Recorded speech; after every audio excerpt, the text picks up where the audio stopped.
నమస్కారం. భారతి ఎవరావిడ? వైఎస్ జగన్మోహన్ రెడ్డి గారి సతీమణి భారతీ రెడ్డి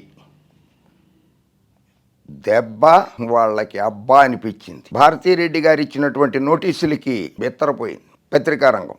భారతీ రెడ్డి గారి మీద అసత్య ఆరోపణలు చేశారు.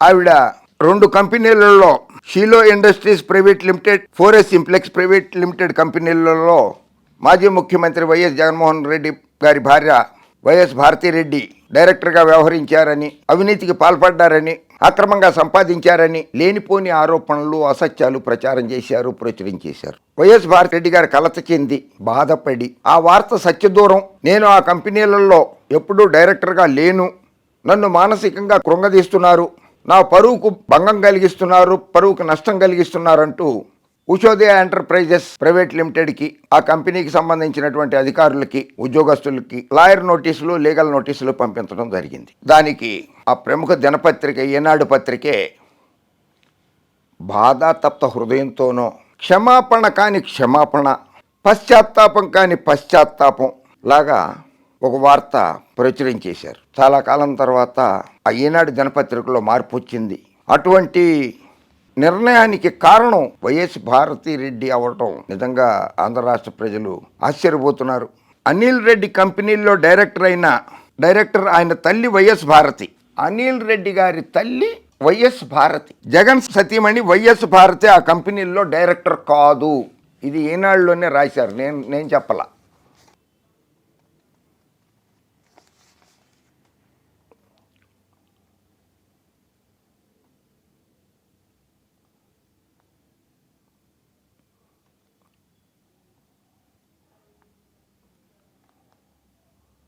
వైఎస్ఆర్ కాంగ్రెస్ పార్టీ హయాంలో జరిగిన వేల కోట్ల మద్యం కుంభకోణం కేసులో ఏపీ మాజీ ముఖ్యమంత్రి వైఎస్ జగన్ పెదనాన్న కుమారుడు వైఎస్ అనిల్ రెడ్డికి చెందిన 2 నివాసాలు, ఆయనకు సంబంధించిన 8 కంపెనీల కార్యాలయాల్లో సిట్ అధికారులు ఈ నెల 19వ తేదీన సోదాలు నిర్వహించారు.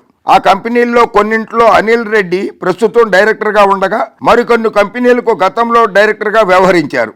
వాటిల్లోని షిలో ఇండస్ట్రీస్ ప్రైవేట్ లిమిటెడ్, ఫోరెస్ సింప్లెక్స్ ప్రైవేట్ లిమిటెడ్ కంపెనీల్లో వైఎస్ భారతీ రెడ్డి గతంలో డైరెక్టర్గా ఉన్నట్లు సిట్ అధికారులు గుర్తించారు. మళ్ళీ ఇక్కడ అదే వార్త రాశారు. దీనిపై ఈ నెల 20న వైఎస్ అనిల్ రెడ్డి కంపెనీల్లో సిట్ సోదాలు శీర్షికన ఈనాడు పత్రికలో వార్త ప్రచురించాం. సిట్ అధికారులు గుర్తించిన వైఎస్ భారతి పేరును వార్తలో జగన్ సతీమణిగా పేర్కొన్నాం. ఆమె 2020 జూలై 30 వరకు డైరెక్టర్గా కొనసాగారని అందులో ప్రస్తావించాం. వాస్తవానికి షిలో ఇండస్ట్రీస్ ప్రైవేట్ లిమిటెడ్, ఫోరెస్ సింప్లెక్స్ ప్రైవేట్ లిమిటెడ్ కంపెనీల్లో డైరెక్టర్గా కొనసాగిన వైఎస్ భారతీ రెడ్డి మాజీ సీఎం జగన్ భార్య కాదు. ఆమె అనిల్ రెడ్డి తల్లి, జగన్ పెదనాన్న జార్జి రెడ్డి భార్య. జగన్ పెదనాన్న జార్జి రెడ్డి గారి భార్య భారతీ రెడ్డి అని పాఠకులు గమనించగలరు. పాఠకులకే వదిలేశారు, పాఠకులే గమనించాలట. వైఎస్ కుటుంబ చరిత్ర రాస్తే అది కూడా చదువుకుంటాం సార్. వైఎస్ రాజారెడ్డి గారి దగ్గర నుంచి జగన్మోహన్ రెడ్డి గారి దాకా కూడా ఓ పేజీ 2 పేజీలో రాసేస్తే గమనిస్తాం మేము. కేసీఆర్ గారు అంటుంటారు, బట్టకాల్చి మీదేస్తే మనమే ఆర్పేసుకోవాలట నిప్పుని. అలాగే బట్టకాల్చి వేసేసారు, ప్రేక్షకుల మీద వదిలేశారు, పాఠకుల మీద వదిలేశారు. ఇప్పుడు పాఠకులే గమనించుకోవాలి. వైఎస్ అనిల్ రెడ్డి కంపెనీల్లో ముగిసిన సోదాలు అంటూ 21వ తేదీ సంచికలో ప్రచురించిన ఫాలో అప్ వార్తలోనూ ఈ విషయాన్ని పేర్కొన్నాం. అంటే 19వ తారీఖు నుంచి 21వ తారీఖు వరకు ఈ వార్తని వైఎస్ భారతీ రెడ్డిని, జగన్మోహన్ రెడ్డి గారి భార్య వైఎస్ భారతీ రెడ్డి గారిని చూపిస్తూనే ఉన్నారు.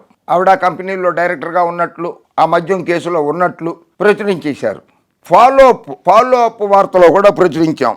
అనిల్ రెడ్డికి సంబంధించిన కంపెనీల్లో జగన్ భార్య వైఎస్ భారతీ రెడ్డి గతంలో డైరెక్టర్లుగా ఉన్నట్లు ప్రచురితం కావడం వెనక ఈనాడుకు ఎటువంటి దురుద్దేశము లేదు. ఎటువంటి దురుద్దేశం లేదు. సదుద్దేశం ఉందా పోనీ? దురుద్దేశం లేదు పోనీ, సదుద్దేశం అన్న ఉందా?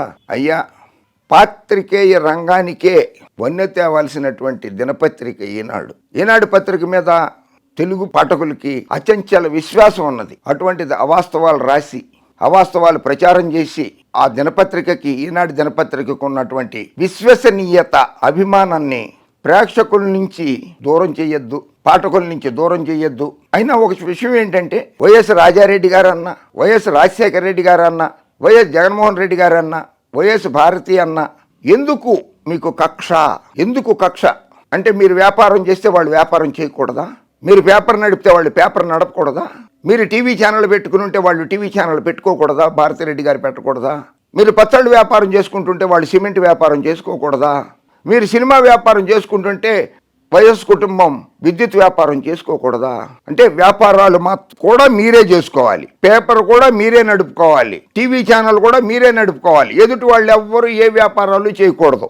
ఇదెక్కడి న్యాయం? సో మొత్తానికి భారతిరెడ్డి గారు విజయం సాధించారు, సందేహమే లేదు ఇందులో. గతంలో 1970వ శతకంలో ఒరిస్సా ముఖ్యమంత్రిగా పనిచేసినటువంటి బిజు పట్నాయక్ గారి మీద ఇట్లాగే అవాస్తవాలు రాశారు. ఆయనకంటే ముందున్న ముఖ్యమంత్రి గారి మీద కూడా ఇటువంటి అవాస్తవాలు రాశారు. బ్లిడ్జ్ పత్రికలో కథనాలు రాశారు. ఆ రోజుల్లో బ్లిడ్జ్ పత్రిక అంటే విశ్వసనీయత కలిగిన పత్రిక. ఆ పత్రిక మీద పరువు నష్టం దావా క్రిమినల్ కేసు వేస్తే 2 కోట్ల రూపాయలు ఆ రోజుల్లోనే బ్లిడ్జ్ పత్రిక ఓనర్లు, యజమానులు వాళ్ళ కట్టాల్సి వచ్చింది. రాజకీయ నాయకులు అంటే ఆషామాషి కాదు. వంగి సలాం పెడితే కాళ్ళు గుంజేస్తారు, వంగి సలాం పెడితే కాళ్ళు గుంజేస్తారు, వంగి సలాం పెడితే మెడ పిసికేస్తారు. అటువంటి వాళ్ళు రాజకీయ నాయకులు. కనుక పాత్రికేయ రంగానికి మచ్చ తీసుకురావద్దని విజ్ఞప్తి చేస్తున్నాను. వైఎస్ జగన్ కుటుంబం మీద కానీ, వైఎస్ రాజశేఖర రెడ్డి గారి కుటుంబం మీద కానీ, వైఎస్ రాజారెడ్డి గారి కుటుంబం మీద కానీ ఉన్నటువంటి ఆలోచన విధానాన్ని ఈనాడు పత్రిక మార్చుకోవాలని చెప్తున్నాను. మీరు మద్దతు ఇచ్చే పొలిటికల్ పార్టీ ఏ పార్టీ, మిగిలిన రాజకీయ పార్టీలు ఏవి కూడా రాజకీయ పార్టీలు కావు అనే ఉద్దేశం కూడా తప్పు. రాజకీయ పార్టీ స్థాపించుకునే హక్కు భారతదేశంలో ప్రతి ఒక్కరికి ఉన్నది. ఎన్నికల్లో పోటీ చేసే హక్కు ప్రతి భారతీయుడికి 21 ఏళ్ళు దాటిన వాళ్ళు, 25 ఏళ్ళు దాటిన వాళ్ళు పోటీ చేసే హక్కు ఉన్నది. ఆ హక్కుని కాలరాసేందుకు ప్రయత్నించొద్దు. వాళ్ళ వ్యాపారాలు వాళ్ళని చేసుకోనివ్వండి, మీ వ్యాపారం మీరు చేసుకోండి. ప్రజలకి ప్రభుత్వానికి మధ్య వారధిగా ఉండాల్సినటువంటి దినపత్రికలు పార్టీలకి ప్రభుత్వానికి వారధులుగా మారిపోయినాయి. పత్రికలు కూడా ప్రతిపక్ష నాయకుడి ప్రతిపక్ష పాత్ర పోషించడం మొదలెట్టేసినాయి. అది అనుకూలంగా ఉంటే బాగానే ఉంటుందా? అవన్నీ అసత్యాలుగా ఉంటున్నాయి కనుక అనుకూలంగా లేదు. వీళ్ళు వార్త రాయడము, దాని మీద టీవీల్లో చర్చలు జరపడము, చర్చల మీద చర్చలు, గంటల కొద్దీ చర్చలు జరిపేయటము, ఆ కుటుంబం మీద విషం చెమ్మడం జరుగుతోంది. సో పాఠకుల్ని పిచ్చివాళ్ళు అనుకోవద్దు, ప్రజలు పిచ్చివాళ్ళు అనుకోవద్దు. మీరు ఎన్టీ రామారావు గారి మీద ఎంత దుష్ప్రచారం చేసినా కూడా 1995లో జరిగినటువంటి ఎన్నికల్లో ఆయన ముఖ్యమంత్రి అయ్యారు. మళ్ళీ రాజశేఖర రెడ్డి గారి మీద ఎంత దుమ్మెత్తి పోసినా సరే 2004లో ముఖ్యమంత్రి అయ్యారు, 2009లో ముఖ్యమంత్రి అయ్యారు. జగన్మోహన్ రెడ్డి గారిని ఎంత అవినీతిపరుడుగా చూపించి ప్రచారం చేసినా, ఎన్ని అసత్యాలు ప్రచారం చేసినా 1,00,000 కోట్లు కాజేసేసాడని చెప్తే సిబిఐ మాజీ డైరెక్టర్ గారు 1,00,000 కోట్లు కాదు, 50,000 కోట్లు కాదు, 40,000 కోట్లు కాదు, అది 13,000 కోట్లే, అది కూడా నిర్ధారించాలి, కోర్టు నిర్ధారించాలని చెప్పారు జడి లక్ష్మీనారాయణ గారు.